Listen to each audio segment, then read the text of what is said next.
All right, everyone. Welcome to tonight's session. We will make a start. I'm sure there'll be a few more people joining us over the coming minutes. I just want to start by introducing myself. I'm Travis Moore. I'm a senior lecturer at RMIT University, and I'm also a trustee of the Fuel Poverty Research Network, who is putting on this event tonight, and I'll say a little bit more about FPRN in a moment's time.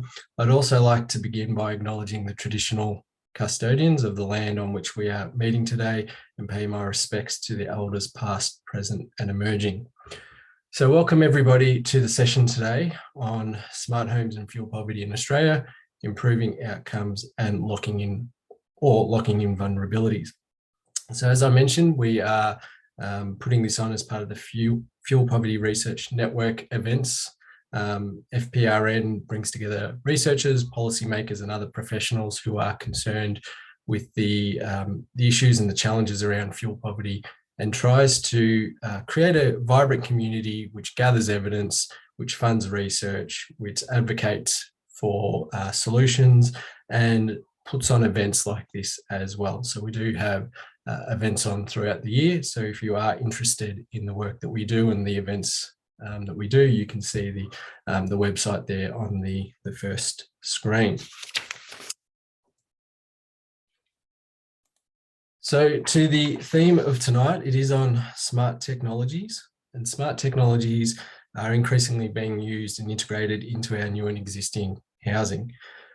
There are advocates of smart technologies within the built environment, and these people are arguing that there is potential for this technology to have significant benefits for reducing our environmental impact, for reducing our energy consumption and reducing our cost of living, as well as improving overall livability and health outcomes.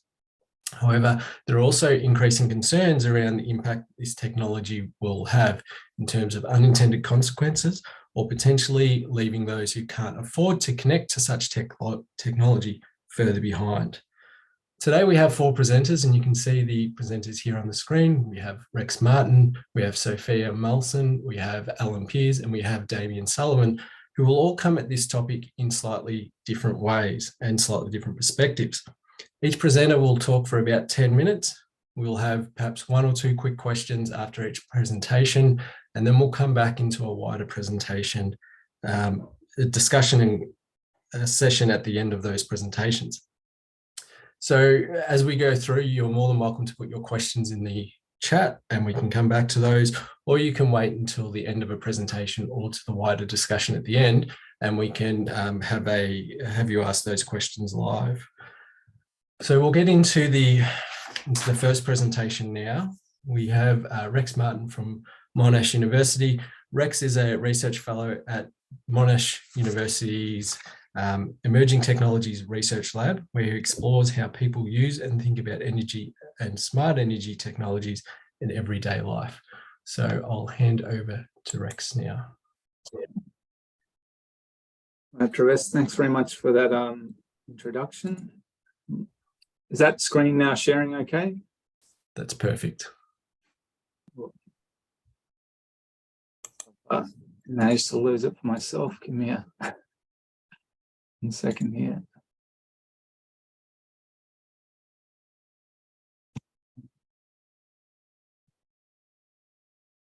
Technology and young people is not usually the issue, but it seemed to be for me today. Okay. So yeah, good evening, everyone. My name is Rex Martin, and as Travis mentioned, I'm a research fellow at Monash University's Emerging Technologies Research Lab. Today, I'm just going to be talking very briefly about the Digital Energy Futures project I was involved with, which was a 4-year Australian Research Council linkage project, which was led by Monash, but also in partnership with AusNet Services and Ausgrid, who are distributors in Australia, and also Energy Consumers Australia. So I'll be going very quickly over some of the background to the project, and then just moving to a few high-level findings that connect, hopefully, with this group's interest in vulnerable households. So the aim of Digital Energy Futures was to explore the following questions. How will people live in the future, including with climate change, with digital and energy technologies, And what will all this mean for energy forecasting and future demand?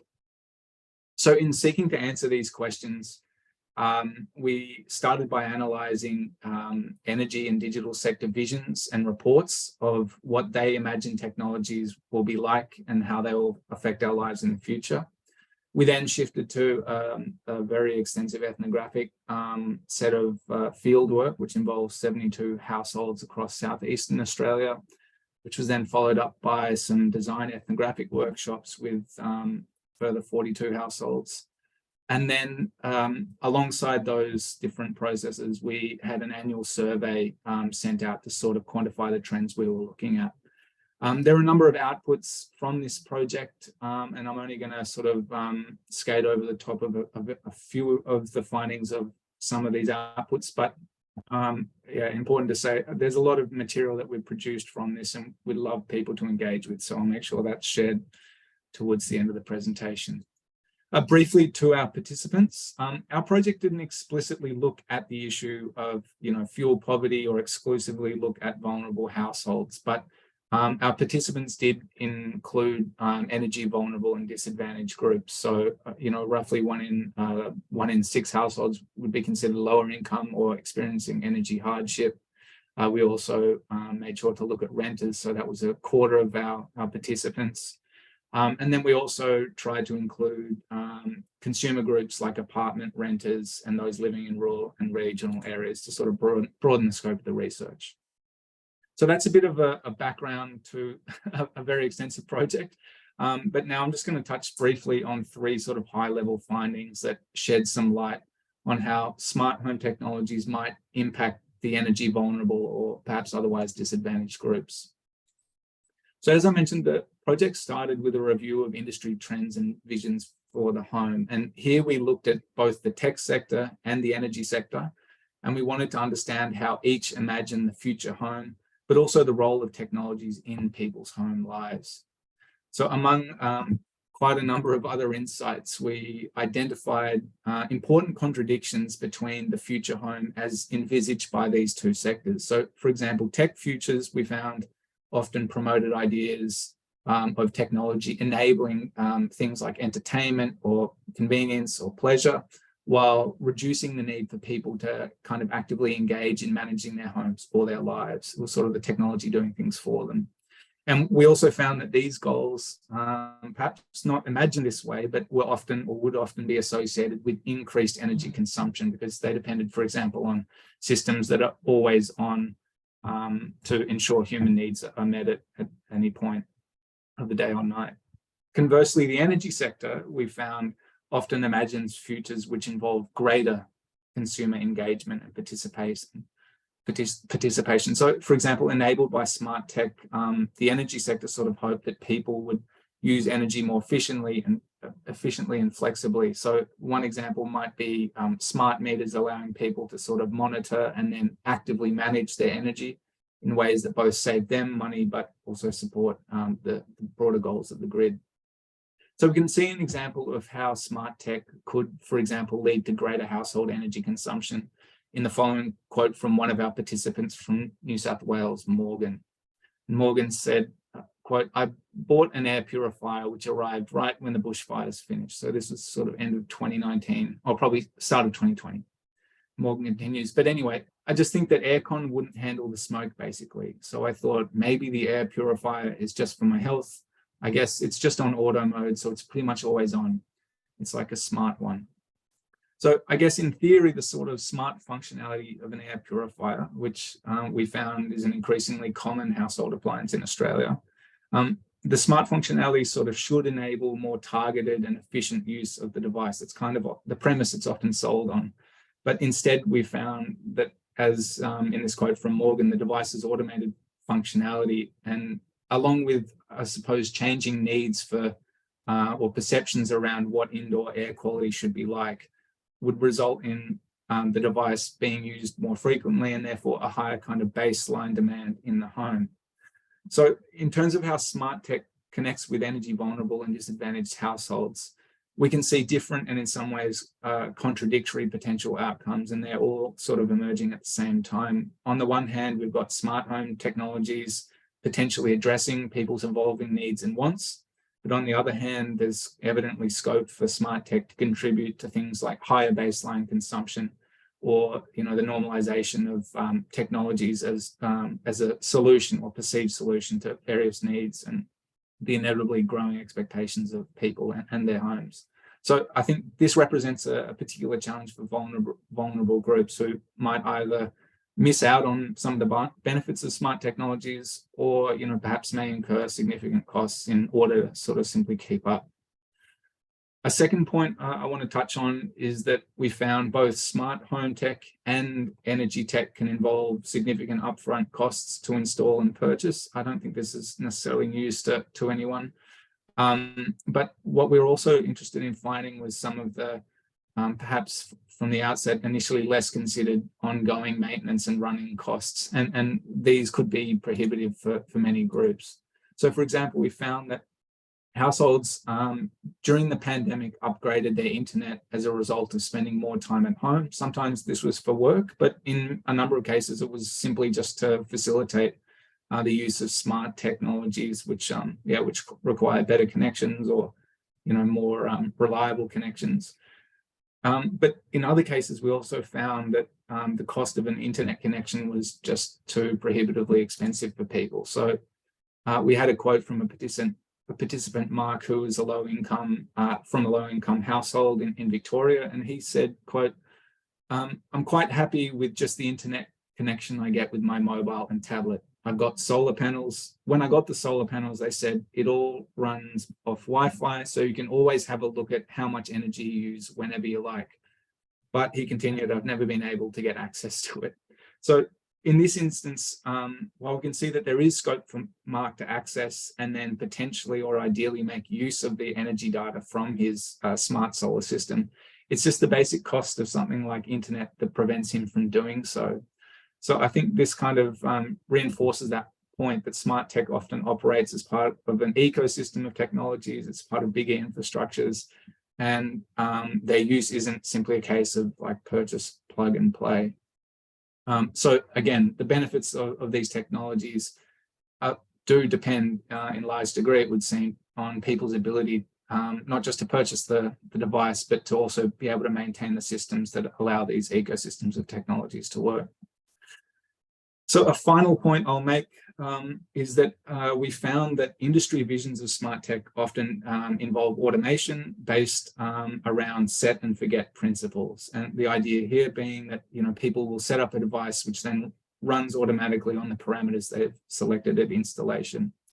But what we found through our ethnographic research was that while there is an interest in automation, people largely want to retain a degree of control and oversight over smart tech and what that automation involves.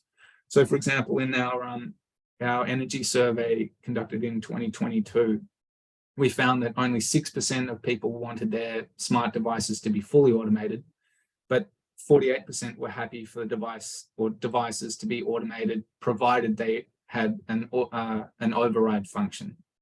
So to sort of encapsulate this idea we were seeing with participants, we suggested that the industry reframe some of its concepts and move from this set and forget idea to something we called set and notify. So the idea is that automated technologies should enable people to more easily monitor or override them, and that notifications, just like those that are used on smartphones, which sort of represent an existing and successful way of people engaging with technology, that would offer a more meaningful opportunity for people to respond to smart technology depending on what's happening in their day-to-day lives or their changing needs, whatever the case may be. So with a little bit of time left, I'm just going to briefly show a quick clip from one of our participants who talks about how she moved from an automated smart pool heater and filter to a manual one. And I think it really encapsulates this idea of set and notify that we're talking about.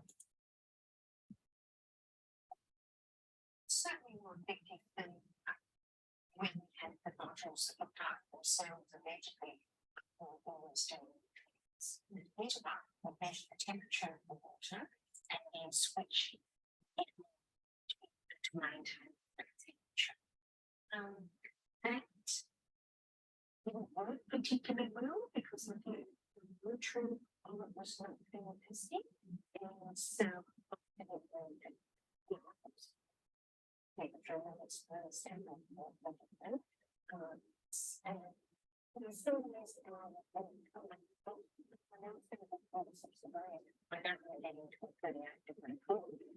so it just didn't affect them. And then it All right, so a nice little rebellion against automation there, I think, kicking it out of the house. But yeah, just to sort of summarize that point, we can see that set and notify offers a sort of a way of imagining how automation, which is something people want, could be adapted to really respond to people's changing needs and also a more diverse group of consumers rather than assuming what people want, sort of asking them in essence what they want. So just finish up there, and if there's any questions, please feel free to ask now or later in the chat. Thank you. Thanks, Rex. Do we have any immediate questions for the presentation there from Rex? If not, we might keep moving. And okay, here we've got one in the chat there. So did you employ any consent models as part of the introduction to new technology? I'm not sure what the questions are meaning by consent models. Perhaps add anything to that question. Maybe is there? Justin, did you want to add a bit more there, or upfront agreement to their engagement in the project? Yeah, okay. So we weren't deploying any smart technologies as part of our research. What we were doing was going to households who already either had smart tech, or in some cases, we were also interested in households that were sort of what we called low tech. So we went through sort of normal ethics and consent processes through the university, but yeah, there wasn't any introduction of new tech on our part. Yeah, and I'm just also. I was going to say, it sounds like some people might not have heard the video very well, so if you could just summarize the key point from that. Sure. Yeah, essentially, we just had Diane talking about how she had a smart pool filter and heater, which was doing things like warming the pool water up on a really hot day, which is surprisingly not what she wanted. So what ended up happening after it wasn't functioning, she just replaced it with a manual timer, which she felt she had more control over. Great. All right, thanks, Rex. We will continue to move on through these rapid fire presentations. Next, we have Sophia, who will be presenting. So Sophia is a senior lecturer at the University of Sydney, is interested in the role technology plays in mediating and managing the everyday experiences of home, including understanding how the smart home might materialize and influence these relationships across shared households. So over to you, Sophia. Great, thanks. Yeah, I would just like to say, hopefully some of my stuff won't cross over too much with what we've seen previously. And today I'll be sort of talking broadly about smart homes, I guess, from the history and some of the challenges to adopting the technology. I'd also like to say that I'm coming to you today from Gadigal land, Gadigal country, and that I pay my respects to the elders past, present and future. So as you can see from this slide here, the smart home has represented for a very long time this kind of vision of a techno future utopia. Aspirations for smart living have existed from at least the 1950s, and its many iterations of vision since have been shaped by the technological developments to each sort of era, as well as these socio-cultural transitions. Despite this, the smart home remains a variation on a theme. The promise that technology can reduce work, increase efficiency of resource use, and decrease the time you spent doing domestic tasks, make life easier, and increase leisure time. But whether it actually delivers this or delivers on these promises is a much more complex issue. And I think we saw parts of that before in the previous presentation. So in my work, I adopt a broad definition of a smart home similar to Yolanda Strenger's and Larissa Nichols' conceptualization of a smart home as living with automation technologies or appliances. And I also adopt a sort of view on smart technology that follows Strenger's and Kennedy's definition as AI, internet connected or robotic things. So these smart things are intended to make the home more efficient and convenient through automation and anticipation, and can include things such as home security systems, smart meters, and smart sort of appliances for domestic tasks, digital assistants, and for the elderly, technologies that allow them to age in place. And this sort of broader definition allows us to understand a wider variety of homes that we could consider smart.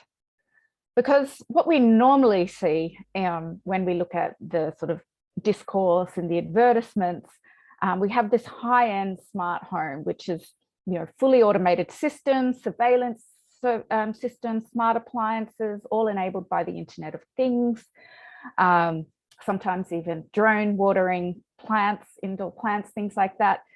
But what you might be able to pick up from this image is that often it's also generally portrayed as a kind of home that belongs to a nuclear family, white, heteronormative.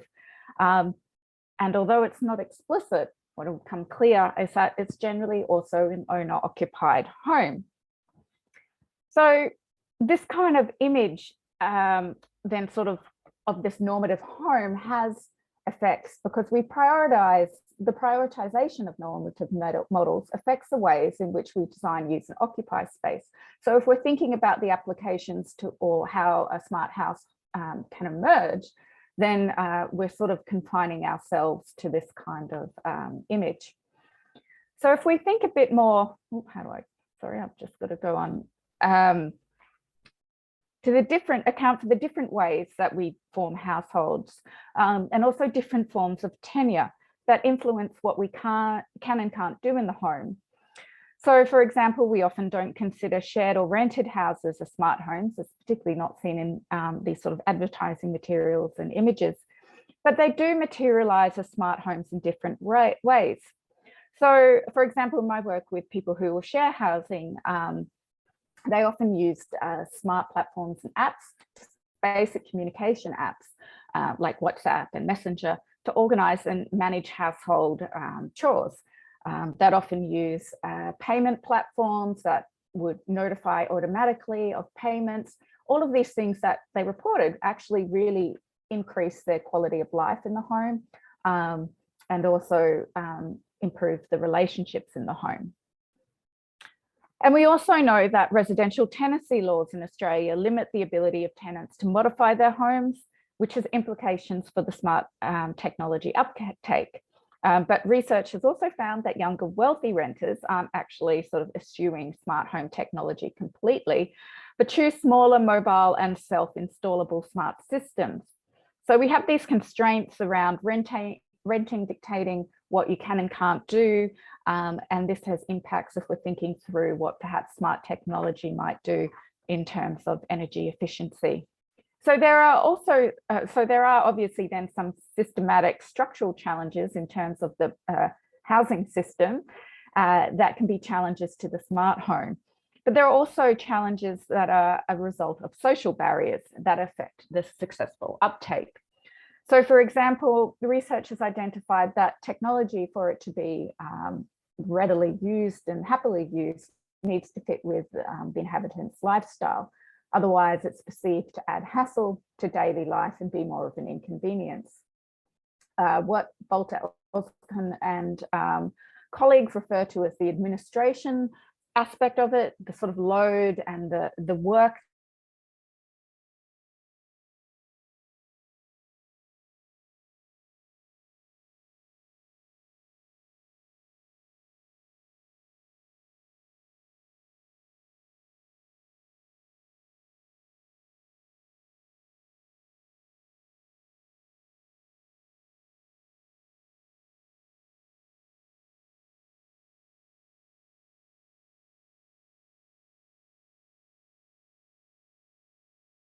using different operating systems?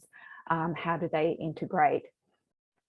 Reliability, I think, the last question that we just had, the video that Rex ended on, indicates that the automated pool heater and cooler was not reliable at all. So that drove the decision to stop using that. And of course, we also have privacy and security concerns. So we know that these smart systems also collect a lot of data, and there's concerns around where that data gets sold onto, what it can do to track the households and what that means.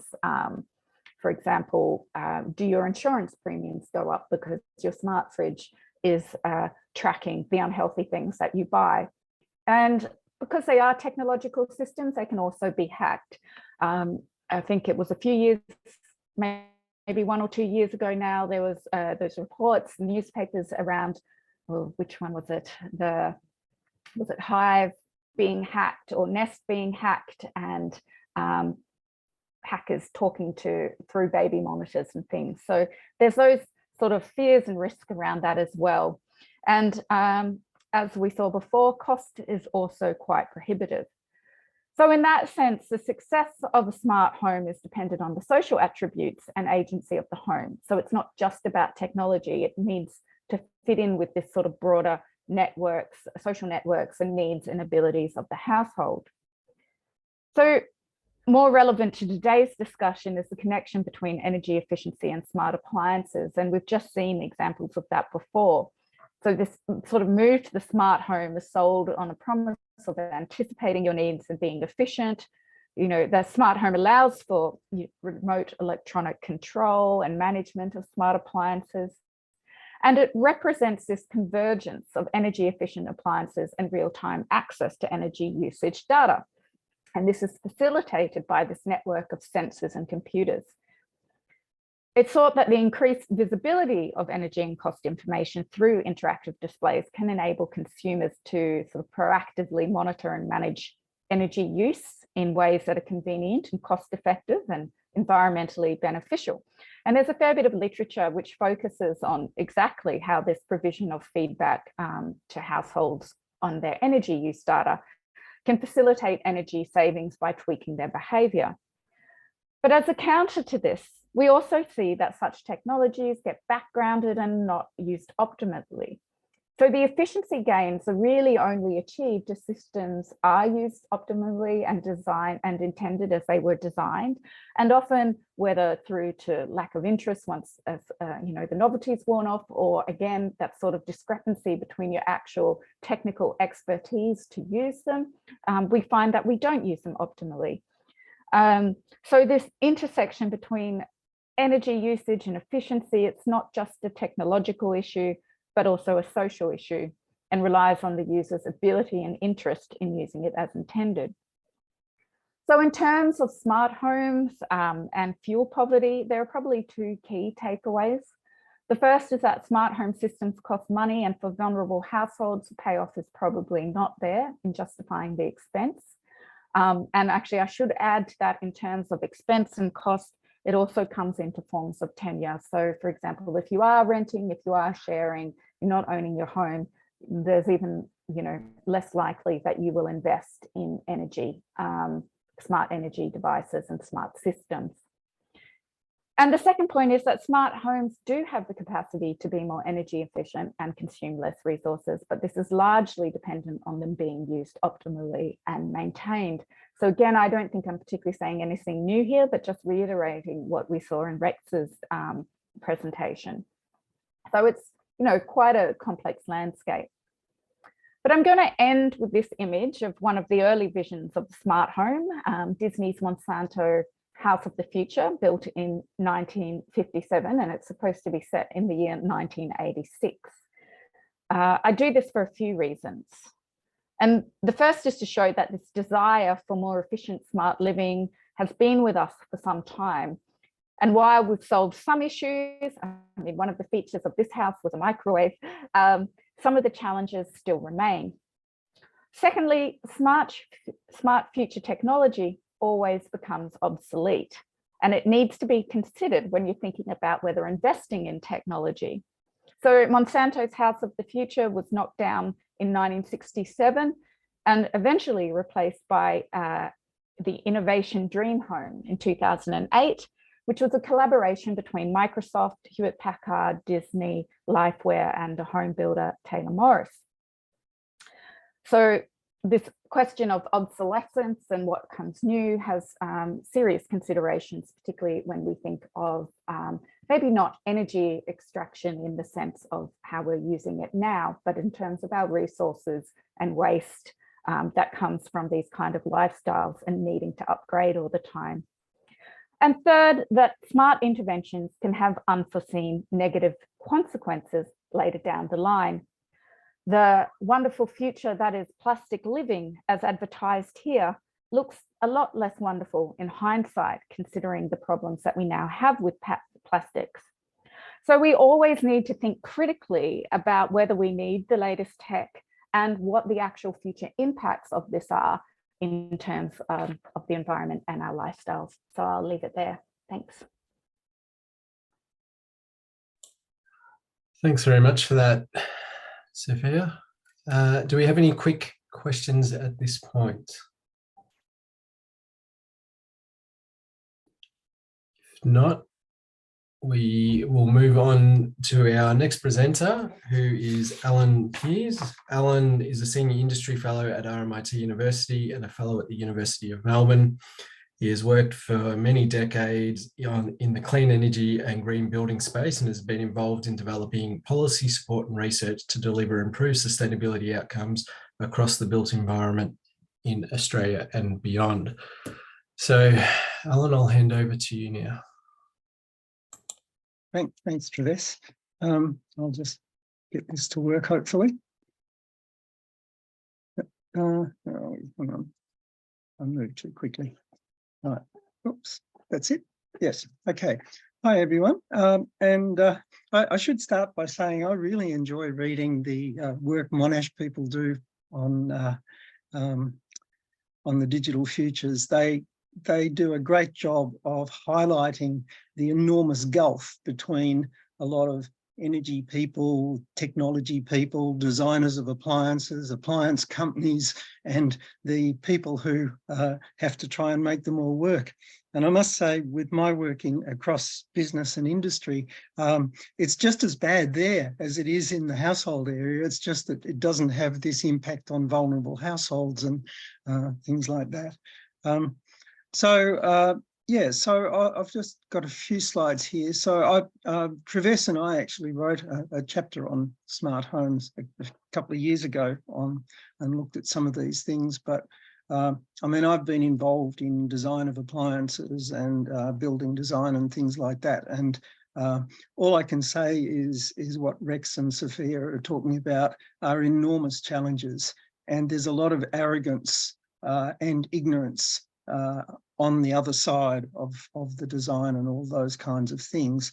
But at the same time, I think I get a bit nervous when people kind of criticize too heavily digital and smart futures on the grounds that they're being over promoted with regard to comfort and convenience and a sense of luxury and status and all of that. Because I've worked on appliance efficiency and labeling and things like that. And basically everyone who's trying to sell stuff, that's how they do it. They try to make it as attractive as possible. But then I think in particular, in these early days of digitalization, the contrast between what people are wanting to do and are capable of doing and what these technology people have assumed they will do or want to do, it's just enormous. And that's where we are at the moment. So I think the thing is, to me, that I look at almost all decisions everyone makes, and for example, very few of them in business, or industry, let alone households, are linked to informed decision making about energy. And I do training with energy people, for instance, and one of my fun things is to ask them, how many of you have got an air fryer? And the fair few put up their hands. Then I say, okay, everyone, tell me why you bought it.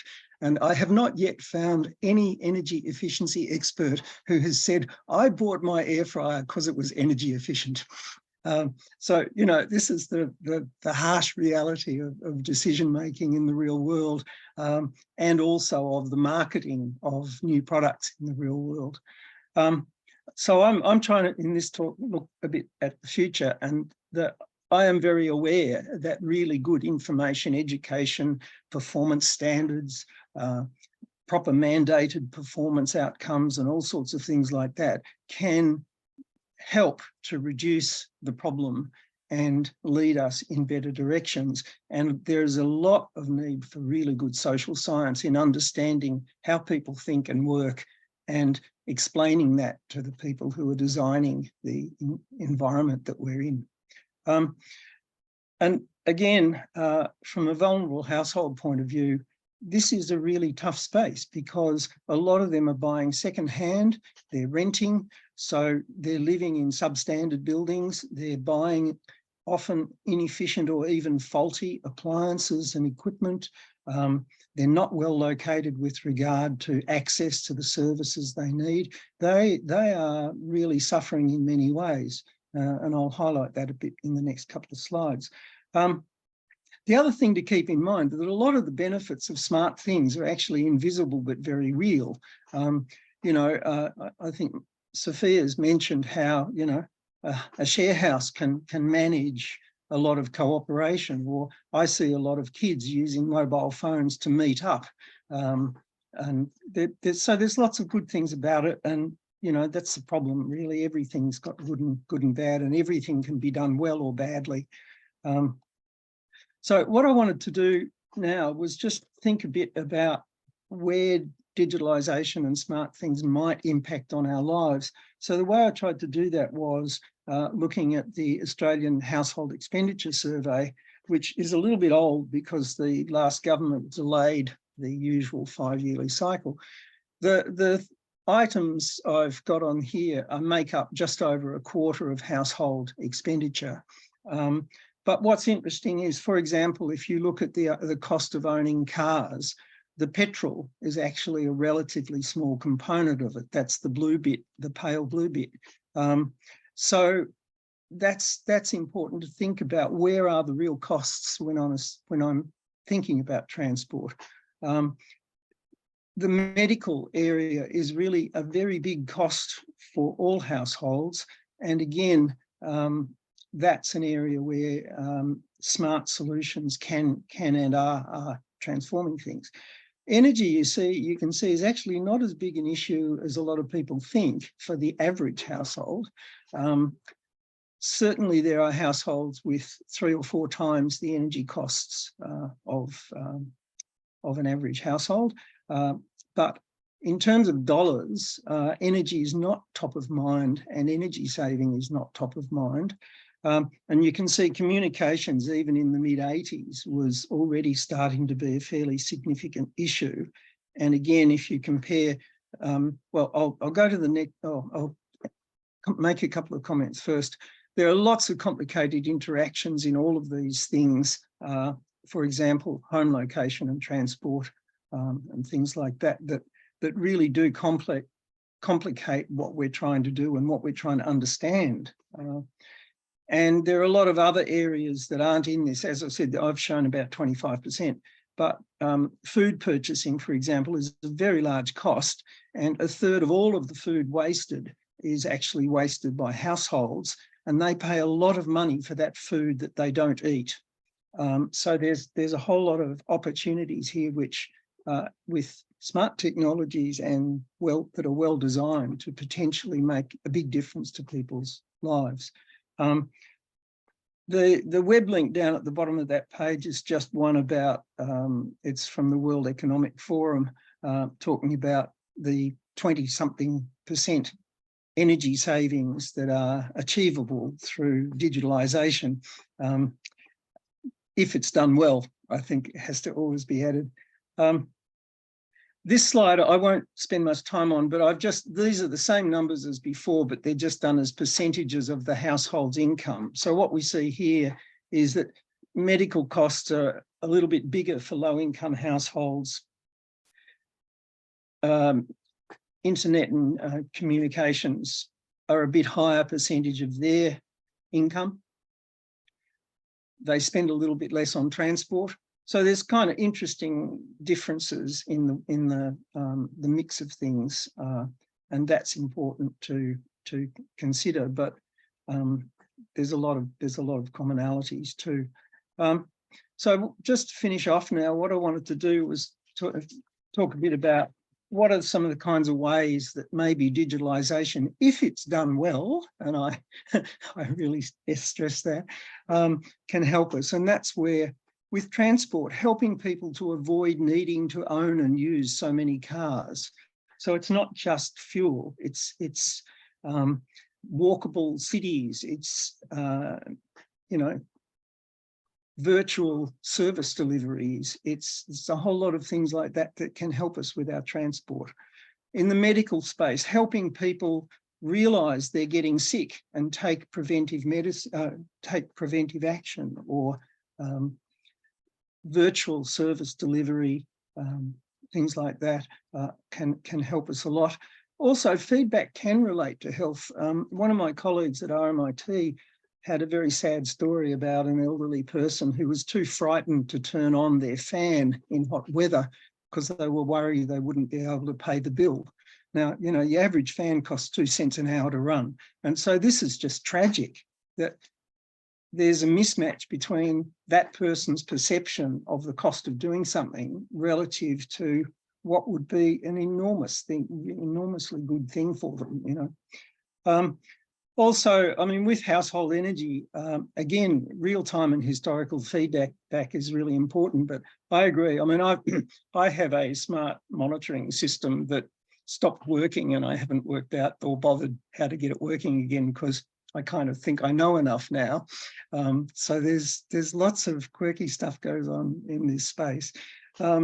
But also, you know, we can help people get the best prices by shopping around for things like that. And certainly, I mean, I've been involved with appliance labelling and innovation in appliances, and it is astounding how much more efficient our digitalised modern fridges are. For instance, the best fridges are using 80% less electricity than they were in the mid-80s when we brought in star ratings. So obviously we need well-priced, energy-efficient communications and devices that actually do what people want. That would be really good. And then we also need to actually, on a positive side, think about how much time and anxiety worth. When we save time with digital, that's good. But if we're anxious because we can't make the bloody thing work because it's gone blank and all of these disasters happen, then that's a lot of anxiety that we're getting too. And I have plenty of anxiety dealing with university finance systems, for example. Yeah, I'll finish with that. And I think we'll have the basis for a really interesting discussion after our next speaker. Thank you. Thank you, Alan. And I'm just going to stop sharing. I've taken your point on board again, that RMIT has a challenging back-end system. Hopefully that will change it at some point in the future. Any immediate questions? I see Sophia shares your pain with the university system, but any other quick questions for Alan at this point?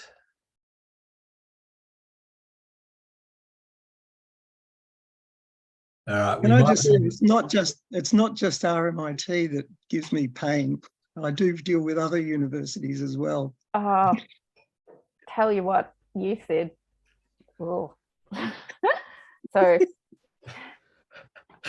anyway, I'll make this back to the actual topic of the university system. Opportunity for some smart technologies in the university system for sure. But we're going to move on now to our final presenter, Damien. Damien leads the Climate Change and Energy team in the Social Policy and Research Centre in the Brotherhood of St. Lawrence. Damien has substantial experience in policy research and innovative pilots across energy affordability, energy efficiency and climate change, with a focus on social impact. So I think this will be a really nice way to bring the presentations to a close. So I'll hand over to you now, Damien. Thanks, Travis. And certainly working in not-for-profit, it's also very frustrating on the administrative front as well. So it might be fairly common there. I'd just like to start by acknowledging the traditional owners from where I'm working, the Wurundjeri people of the Kulin Nation, and pay my respects to Aboriginal and Torres Strait Islander elders, past, present, and emerging. The Brotherhood of St. Lawrence is a social justice organisation working alongside people experiencing disadvantage to address the fundamental causes of poverty in Australia. It sounds, for people who aren't from Australia, it sounds a lot more religious than it is. It's an independent organisation with roots in the Anglican Church. We do work around climate change and energy, and that's probably where my take on this work is very much coming from, energy and a buildings perspective.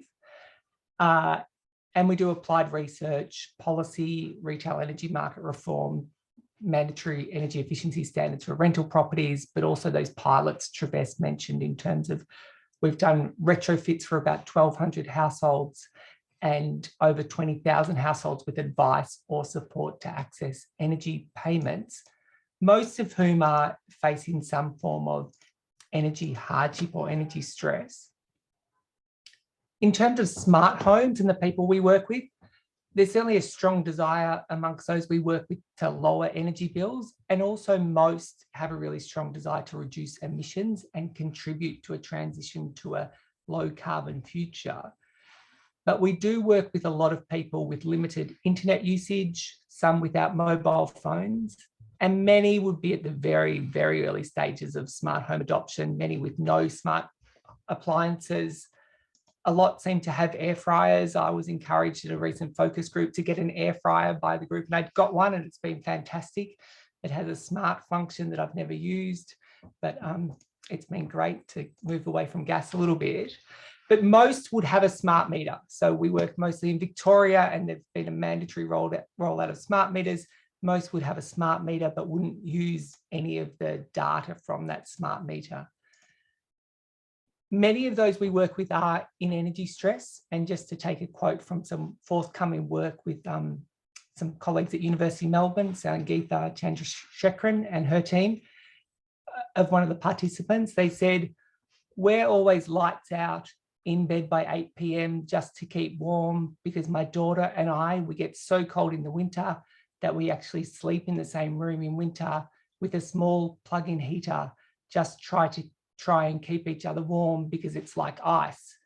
And that was a private renter who was living in quite precarious circumstances in terms of her rental accommodation.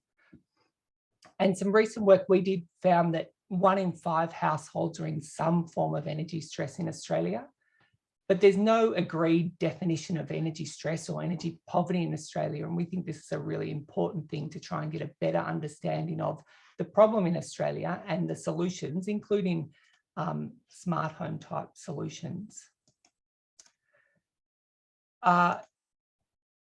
Just wanted to pick up on some assumptions around smart homes. I guess one obvious one for anyone here in Australia at the moment is that people have a decent home, and we really do have issues around security of tenure for many renters. People are often being forced out of rental properties. There's a real problem with rental affordability. We certainly talked in that project I just mentioned, some people living in sheds and the like. And so as much as some of them would like smart home technology, that it was just the basics of a decent house that was really front of mind. Similarly, many smart homes require decent internet access and Rex, and I think Sophia made the point about a lot of households don't have that access. I think 50% of Australians with an income less than 40,000 do not have internet in their home, and that's got something to do with age sometimes, but there are people without access to internet, and it's often unaffordable as well. And also there's an assumption around the benefits being realised. So, and coming from Victoria, where we've got mandatory rollout of smart meters, there was supposed to be very large benefits from that program, but it just, over time, it came out that the benefits weren't that great, and people did pay for those smart meters due to a whole lot of factors. So often the smarts don't lead to the benefits that we think they're going to, and that's a point that comes through strongly in that Monash work, I think. We are still a little bit optimistic about the promise of smart homes.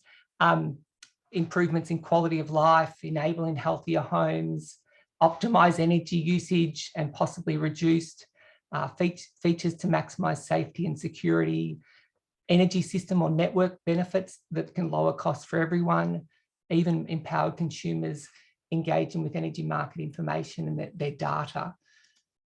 So that's a really optimistic scenario that's out there that we think that there may be some truth to. And in the context of the challenges we face in terms of climate change for Southeastern Australia, we know we're going to get increased heat waves, and therefore we're going to need more air conditioning, particularly for people with certain vulnerabilities to heat. Electrification and a shift away from residential gas and towards more electrics. The growth of electric vehicles, we do need some of those benefits in terms of optimization of our energy system, the growth of rooftop solar as well, and also just that we'll be getting more smart appliances. Where we see the kind of potential to benefit from those things coming from the energy building space, we do very much see that there is an opportunity around optimization of major energy using appliances, particularly hot water heating and cooling. We think that there is potential there, particularly for people with rooftop solar, and so to have your hot water system set to benefit from rooftop solar, potentially around things like they refer to solar sponge tariffs where people can use their appliances at the time. But there are, of course, use their appliances when there's an excess of solar being produced. But there are, of course, assumptions there in terms of access to rooftop solar.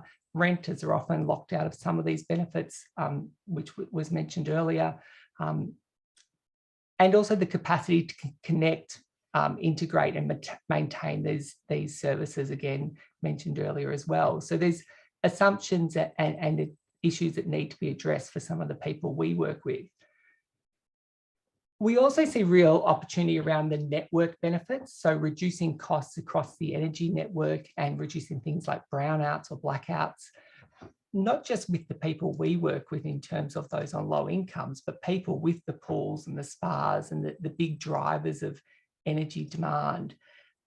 And that'll also, and again, points that were raised earlier, requires trust in the networks, scale, decent returns both for the households, but also the public, but also for the networks and reasonable public sentiment. So we think that, again, there's opportunities there to be realised. We're probably we like a little bit more the sort of direct load control models rather than tariff models where everything's about price, but that's probably a discussion to have. There's another area of benefit I think we see that could be quite promising as well around health, well-being. Another one that was Alan made the point about the person scared to turn on the fan. But looking at some of the pilots done overseas around temperature monitoring, mold and humidity, and the potential that particularly large landlords could use smart technology to better assess the conditions of their properties and to get in before damage occurs, and also health issues for their tenants. But there could be a downside to that in the way that Sophia mentioned as well, in terms of surveillance to some extent. And I think that points to some of the risks, and they've been covered quite well by others. Certainly the connection to difficult to manage tariffs, like we certainly see a lot of smart tech is connected, at least in energy land, in terms of the value of sort of complex tariff structures. And this comes through in some of the Monash work I saw.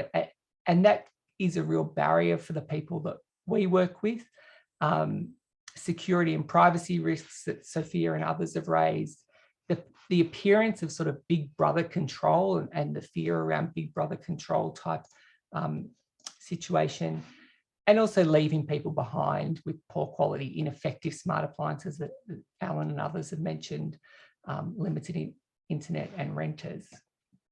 So just to finish up, I had a couple of points in terms of where we think the opportunities, some of the opportunities are. So going back to that point around a common understanding of energy poverty, I think that's very important just as a foundational piece. Similarly, the housing crisis we face and supporting online access for people who want it and need it is very important. But ideally, we'd have some institutions that provide advice, expert advice and independent trusted advice, the one-stop shop like model that at the moment, we really heard this from households when we talk to people that they say, we want just independent advice. We don't know who to trust on this information, but may also be able to play a role in assisting people to connect these devices to get those optimization benefits. Across the board, improving the energy efficiency of homes for those people, particularly at the lower and residual end of the property market. And as we're improving them, to look at ways we can connect in with smart devices and programs. I think there's still a need to update and review consumer protections around smart home devices. The points made about data and building trust and providing security are very, very important. Support for innovative trials here in Australia to develop the capacity in the sector and build the evidence. Those trials internationally with large community housing providers and the like seem to me like a real opportunity here. But it'd be great to do some of them with individual households and private landlords as well. And also the potential to integrate smart technology for low income and vulnerable households into some of the peak demand, some of the energy efficiency schemes, like what's occurring in the New South Wales peak demand reduction scheme and future network programs as well. So I think, just summing up, I think we would see that there's a real need to embrace the kind of smart homes opportunity as we face these challenges of climate change and electrification, and make sure that they're available to those people who are facing an energy stress and help to use them to promote energy justice. Thanks, Damien. I'll bring everyone, all the presenters back, and then we can get into some discussion. I will, so there's two ways that you guys in the audience can ask questions. We have the chat, but I've also enabled the function that you can now jump on the microphone. So if you do wish to ask a question, do use the raise hand function and you can ask your question. Otherwise, put your questions in the chat and we'll start a discussion off. I might start with one question while we are waiting for others to write their questions or to think about those. It was kind of touched on, I think, a little bit, but how important is it going to be in terms of the lock-in of some of these technology ecosystems in ensuring that we can have that low-cost rollout of some of this smart technology?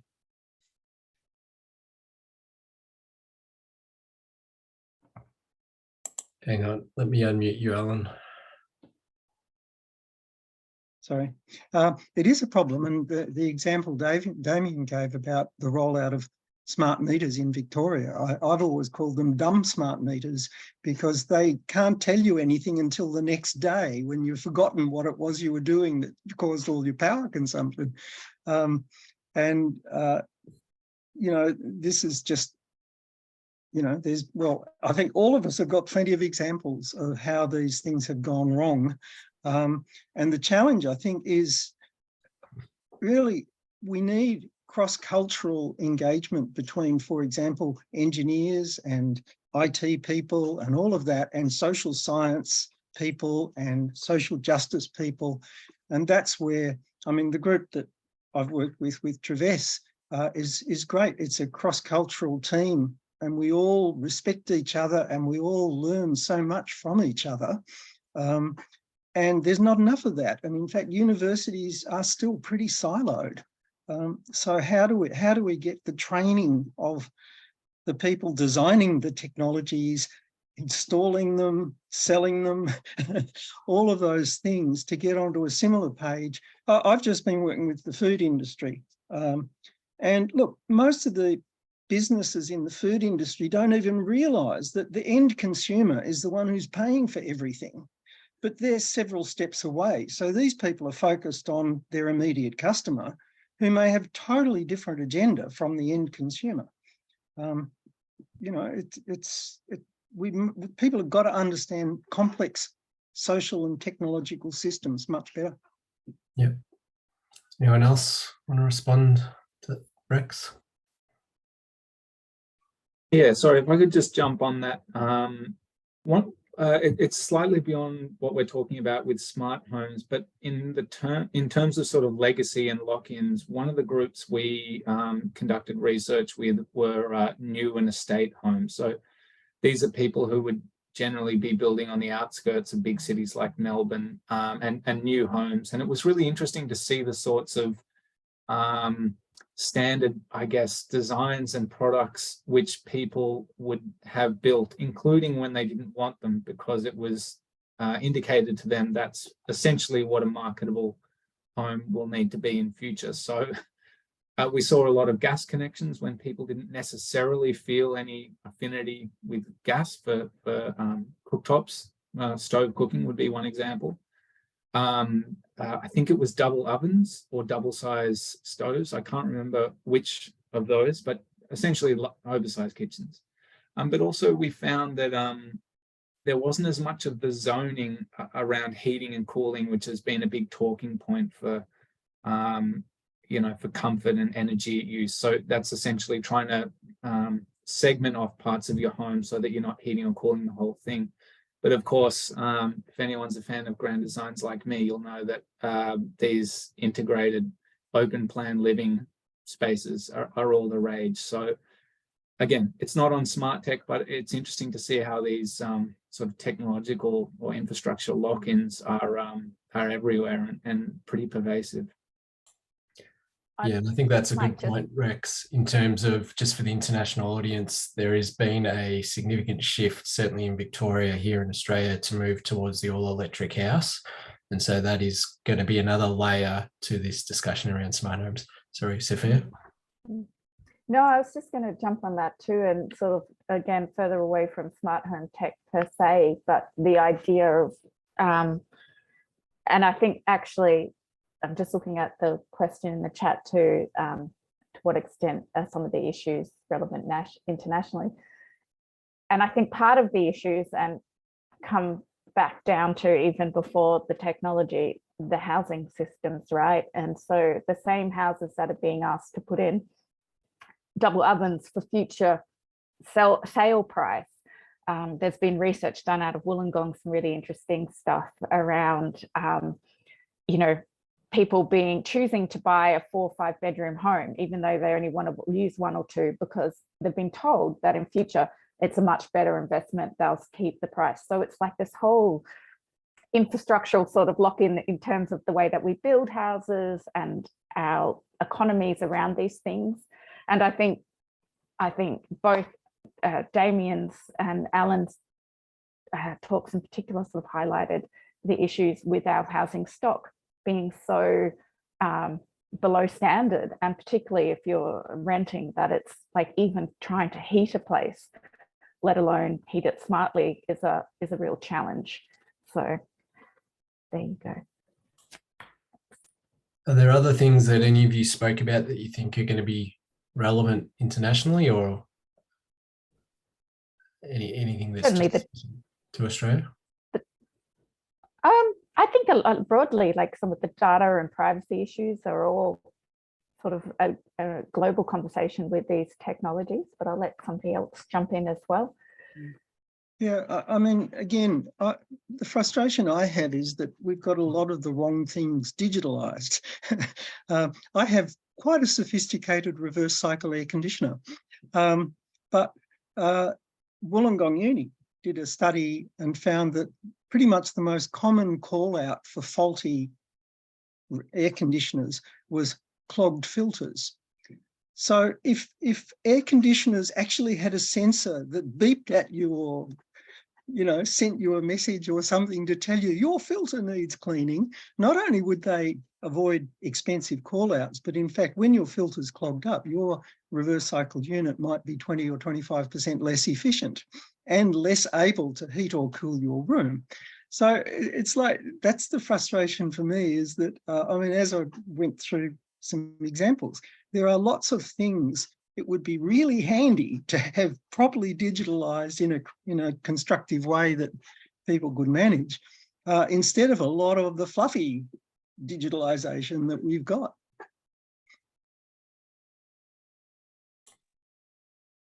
And I think the issues obviously around EVs and the energy network and the optimization of energy usage is one that's going to apply internationally. And but to that extent as well, the gas issue is one that can be more localized depending on the extent of reticulated gas. So even in Australia, that's a much bigger issue here in Victoria than in some other states.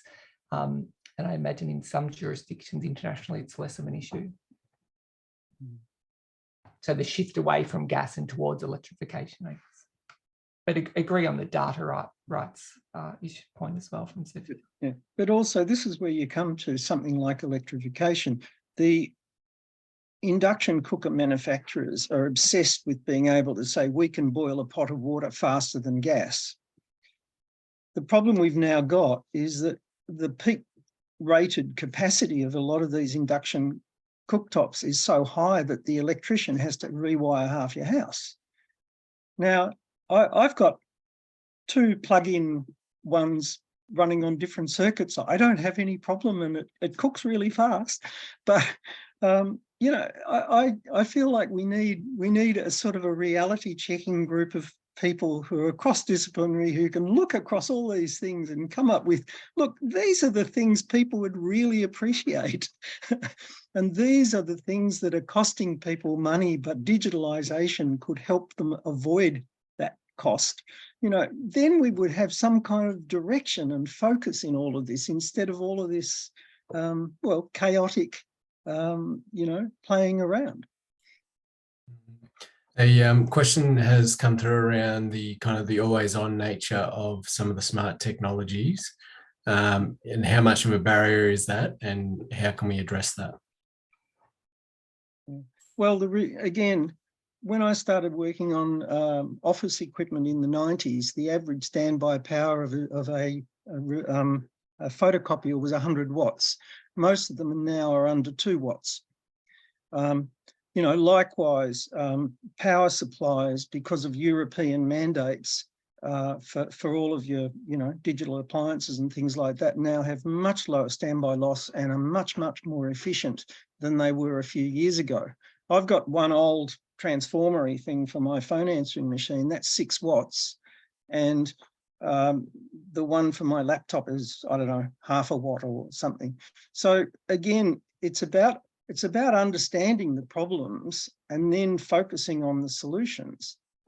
Because also, I mean, one of the other problems we have is really big faulty things. And in fact, the Brotherhood of St. Lawrence was involved in a project I did some years ago where we got a bunch of fridges from people's laundries and garages and monitored them all relative to an efficient one. And the worst one was using 4 times as much electricity as a reasonable fridge. And that was about to be put in the home of a low-income household who had trouble paying their electricity bills. We stopped that one. But, you know, this is the point. People don't understand, in a sense, and this is a lot of the, don't understand what are the important things we should prioritise, I think. Good. So if I could just jump in very quickly on the always on nature. In one of the sort of follow-on projects from Digital Energy Futures I'm involved with, we've been talking to a participant who I think has gone through a divorce, and her husband, from memory, had essentially set up the smart home. He's moved out, and now she's the one responsible for all these technologies, and I don't think had an interest really in managing them, but they're kind of you know, necessary to how the household functions at the moment. So I just sort of wanted to bring that up, and also the experience of some of our households who go through blackouts for, you know, various reasons. It could be just a regular power outage, but it could be because they're at the edge of grid, you know, sometimes there's less reliable or quality electricity, but also, you know, we're anticipated to be going into a more sort of uncertain future where blackouts might be more regular. So I bring all these up to say that always on can be a complication when the infrastructures break down for various reasons, but also as I think Sophia and I guess everyone sort of touched on in different ways, when the social infrastructures aren't there to maintain these services, it's a huge issue, and not just because it's inconvenient. It impacts people's lives in pretty important ways. And I think that links to a question here as well that Jenny's asking around kind of the dilemma or desire of overriding technology, but the need to keep some things running for essential services such as home ventilation. So as we move, I guess, towards, the needing mechanical ventilation, for example, in our housing, how do we address that? But I think maybe you might have already touched on that a little bit, Rex. Don't know if anyone else. Anything? All right. There is also.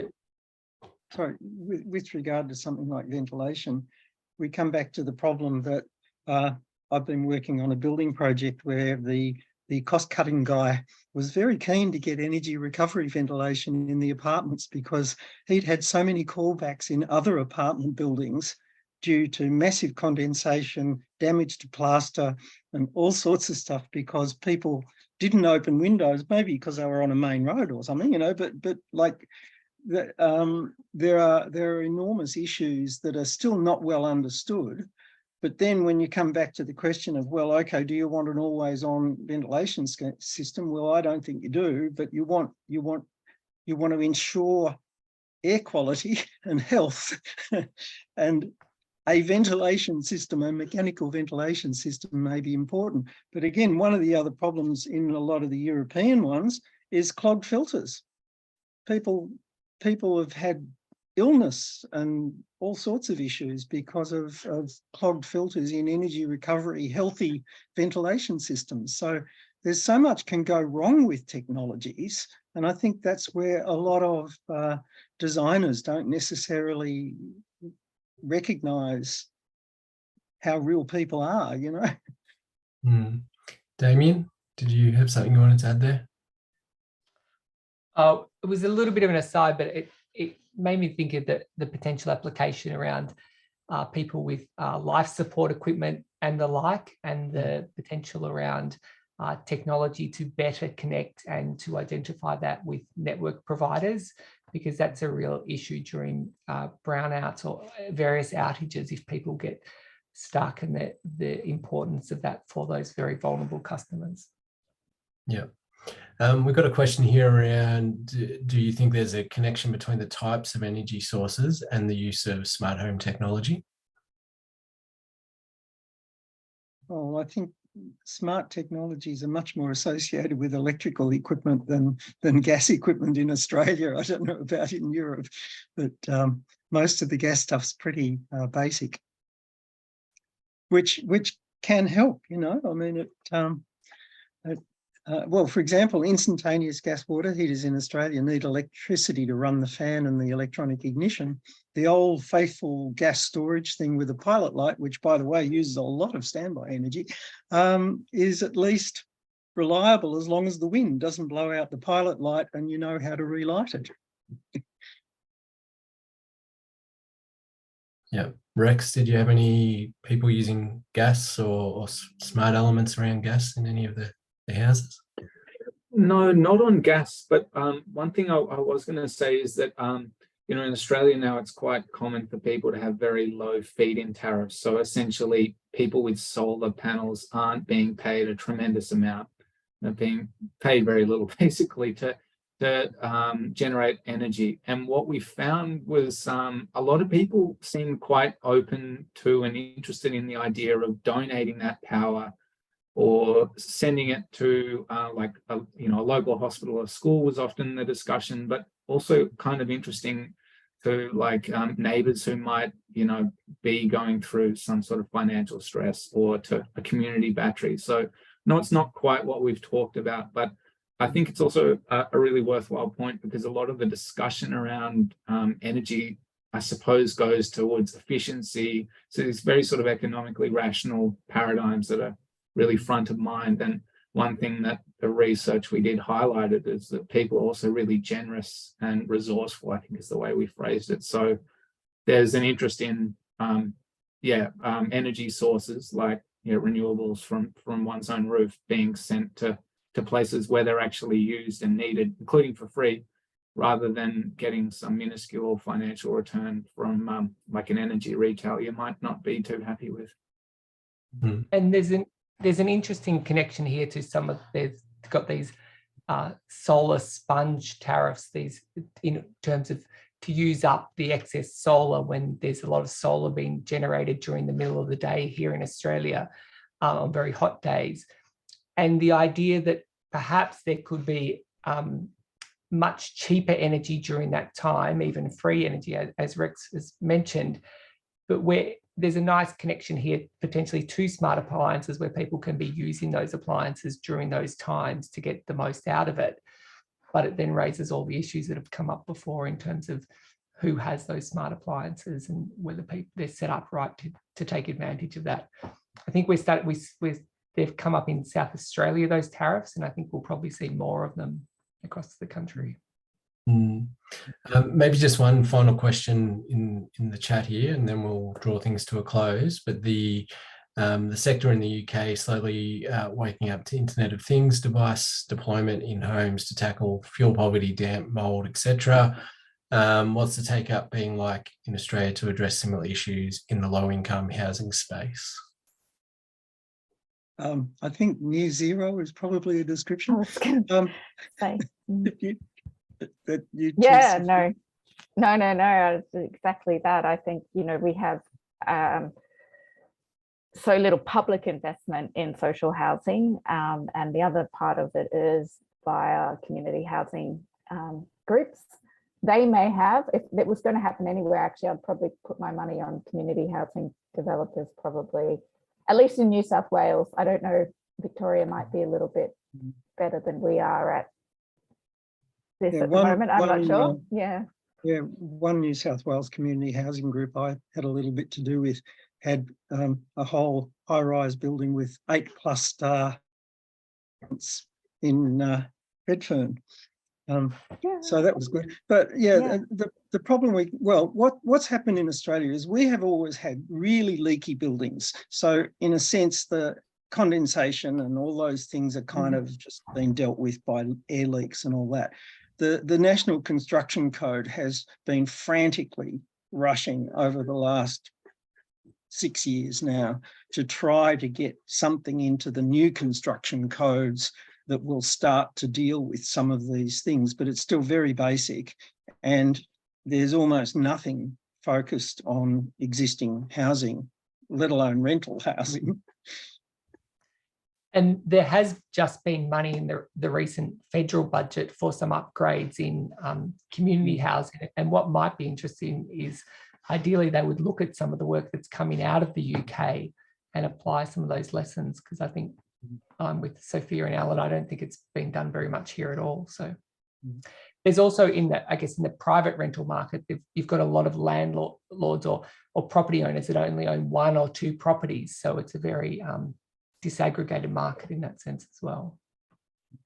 Which comes into like some of those debates about the benefit of a corporate landlord. In one way is that they have the infrastructure to do this over a larger scale than we do with our individual sort of small landlords. Yeah. Great. All right. Well, thank you everybody for attending today, and thank you to our presenters for that fascinating and diverse, both the presentations and then the discussions just now as well. If people are interested in future Fuel Poverty Research Network events, you can see our website at fuelpovertyresearch.net, and we can be in touch to circulate some of the outputs that the various presenters have touched on as well. So thank you, everybody. I hope you have a good evening or morning wherever you are in the world. Thank you for joining us. Thanks all. Thank you.